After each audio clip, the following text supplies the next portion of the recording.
Have you ever heard of the 5 dancing Israelis related to September 11th? Let's take a little look. Behind the gentleman in the pink shirt, you're going to see 2 big bold numbers. It says BB18. Those are fuse holders. Now look at all 3 pictures and look at how many boxes of plastic fuse holders that can be used for remote control demolition.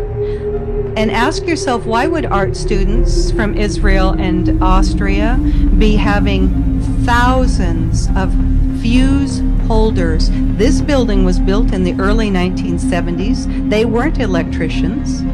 They weren't redoing all of the electricity in that building. Think about this. Okay, so I get this book out, I'm waiting for my shipment of books to show up, and I literally had a voice say to me, look into this. Those fuses, by the way, come from a company called Littel Fuse, Littel Fuse Company. They're located in Chicago. And some little voice said to me, take a look into this Littel Fuse Company, where all of those fuse holders behind those artists are. And now some of those artists are guaranteed Mossad bomb experts. And that's in the DEA document that you can read. So I find out that Littel Company is a subsidiary of a corporation called Tracor, Tracor.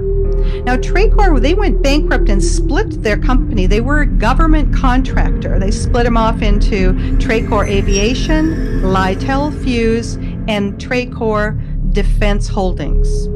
They're based in Austin, Texas. They were bought out by Westmark Systems. Bobby Ray Inman was the chairman of Westmark at a point. Then Westmark kind of started losing it, and Tracor bought them back. Tracor bought out a company called Vitro, which used to be the Kellex Company. Let me tell you about Kellex Company. The Kellex Corporation was a wholly owned subsidiary of M.W. Kellogg, as in cereal, that guy Kellogg Company.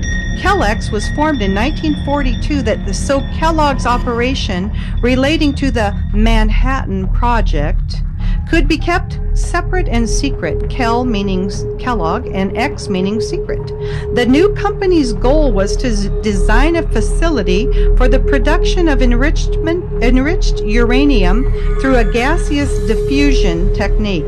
In gaseous diffusion, isotopes of uranium-235 could be separated from uranium-238 by turning uranium metal into uranium hexafluoride gas and straining it through a barrier material. Now, this is kind of interesting too. So for those of you who remember that originally the first responders were getting calls that there was a missile launched from the Woolworth building, the newly formed Kellex Company's original headquarters were in the Woolworth building in Lower Manhattan. I know, it's just another coincidence, isn't it?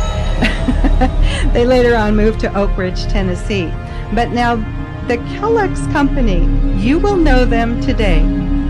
Here we are, fasten your seatbelts, as Halliburton. Dick Cheney's old company. There you go. I told you I was going to take you to Dick Cheney.